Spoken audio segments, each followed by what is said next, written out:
And so when millions of humans live like that, then the result is what we read as human history, a dreadful tale of incredible suffering that humans inflict on each other and other life forms on the planet. Incredible suffering. And so the same you see on television tonight. When you switch on the news, you will see just how mad the collective consciousness is of humanity in its present evolutionary stage. And yet, here we are. Here we are, and we recognize that all that is a form of, one could say, collective mental illness that humanity is suffering from. And so one could say, well, how can God allow a whole species to become mentally ill? I heard that question somewhere in somebody's mind. And of course, you can ask the same question on a personal level. Does God allow me to be ill? How dare he, she, it, to allow me to be ill, to suffer?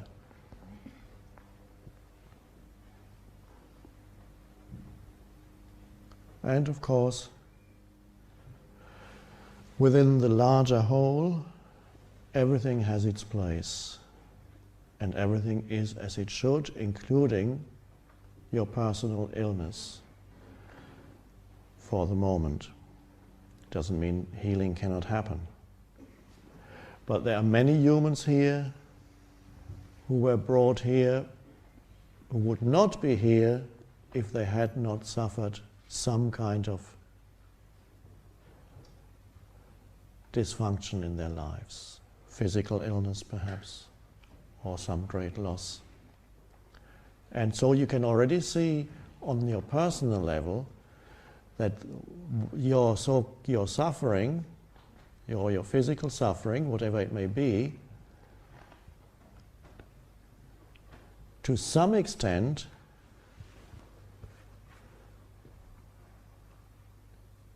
began to dissolve the egoic structures in your mind. It started to shake it loose so that something else could come through.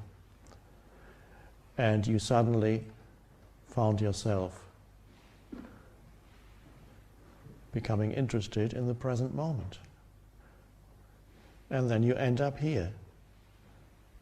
And no matter what your story is, and some of you may feel that it was all one big mistake. The story of me was all one big mistake. You are here now. And that's an amazing thing to be here now and see that was the story. And the outcome of all that big mistake was that now you are stepping out of it and you realize it as, yes, on the level of form, this is how my life unfolded. He recognized the self is an illusion. And by that he means the self that is identified with any form, thought form, physical form, anything. And that is the illusion, to lose oneself in some form. And then the preciousness of being, that is the essence, that is timeless and formless in every human and in every life form, one could say, incarnates in form. And there's nothing wrong with incarnating in form as long as you know yourself as that which is beyond form. But if you lose yourself in the incarnation And ultimately, you had to do that too. That was part of the totality of how things work. To lose oneself is, as the Buddha called it, suffering. Then you suffer because you don't know who you are anymore. You're looking for yourself in some form, in some thought form, in some physical form that you identify with, which is then also a thought form.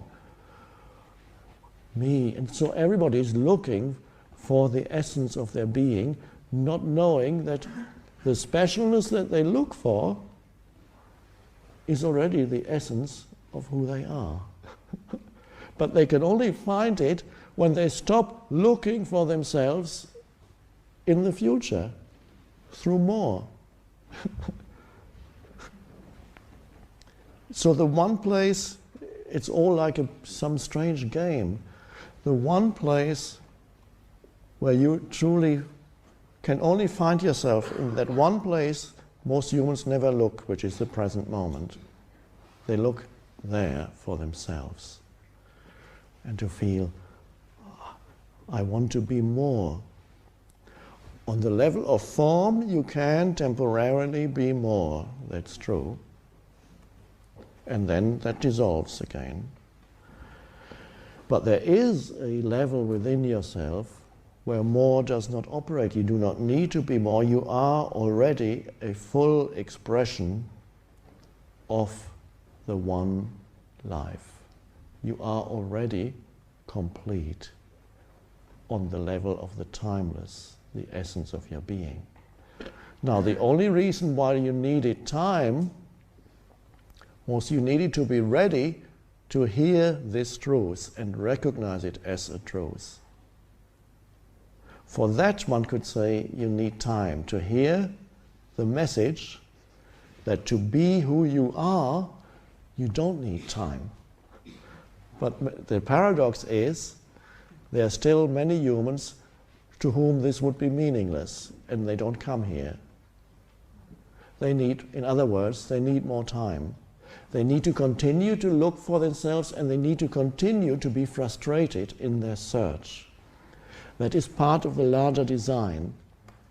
The frustration is built into human existence. And so that's what the world is for, the so-called world. It is there to frustrate you. And to drive you deeper, to eventually drive you out of identification with form. Because as long as you're identified with form, it is so frustrating. And you can never make it. You can never arrange the forms and accumulate all the forms that you need, you think you need to be yourself. Or sometimes you can do it for a very brief time span. You can suddenly find everything is now working in my life. My health is good, my relationship is great, great money, got possessions, everybody loves me. They all write good things about me. It's all working. My job, my living situation, my finances, my health, my relationships, they're all great. But before long, something there starts to crumble here or there. It's either the finances, or it's the relationship, or it's the living situation. And so it's in the nature of the world of form that nothing stays fixed for very long. And so it starts to crumble again here. You just had sorted it all out. And so that's why humans, they experience life as a series of frustrations. Why can't it work? And so it doesn't work because they are looking for themselves there. They are demanding that the world of form should make them complete and happy. I demand that this world should complete who I am, should give me my sense of self. I just need this and that from there, and then that's all. This is what I demand.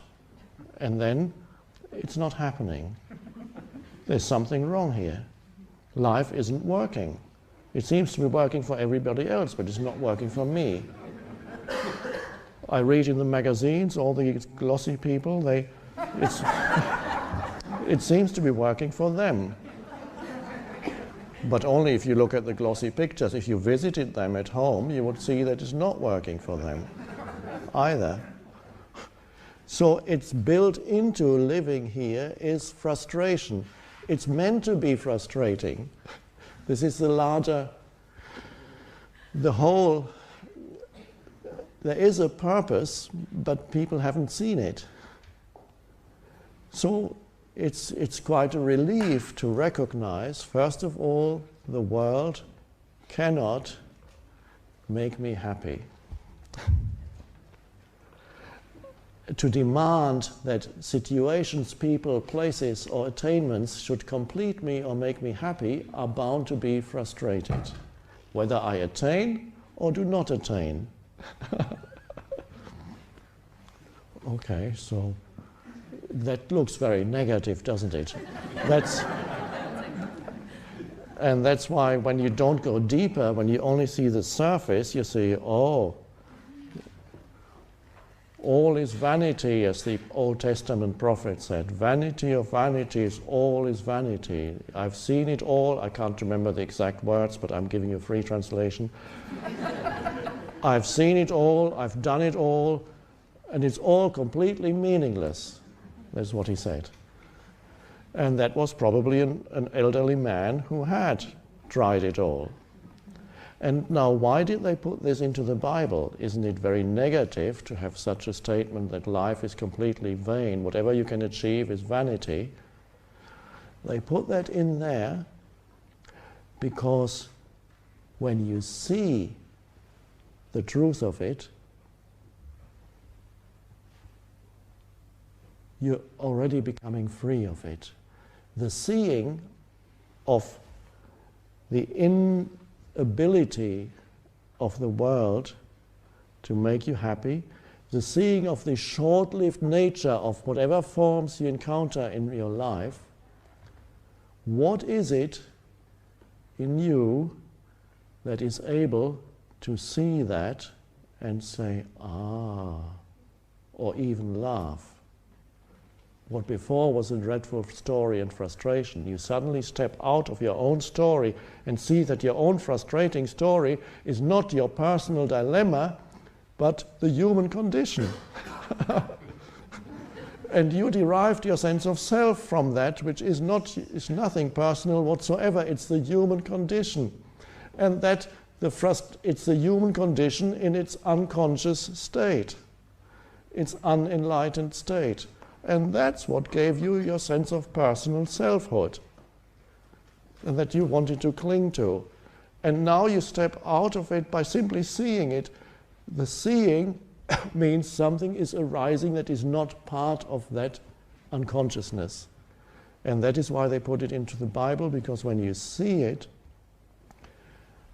that which can witness that in you, the impermanent nature of all forms, the fictitious nature of the mind-made story, what is it in you that is able to look at that and see, ah, that is not thought, that is the ability to be aware and hold up the mirror of awareness and simply see it there. Ah, or let's say better, the light of awareness shines on it.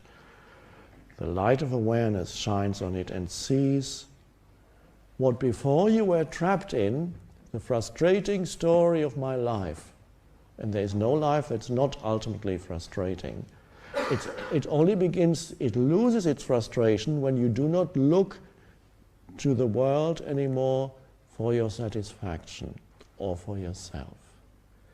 When you give up demanding that people, places, situations should make you happy and fulfill you, you don't demand it anymore, then suddenly the ability arises to allow the forms of this moment to be as they are. Because life at this moment already, always is as it is.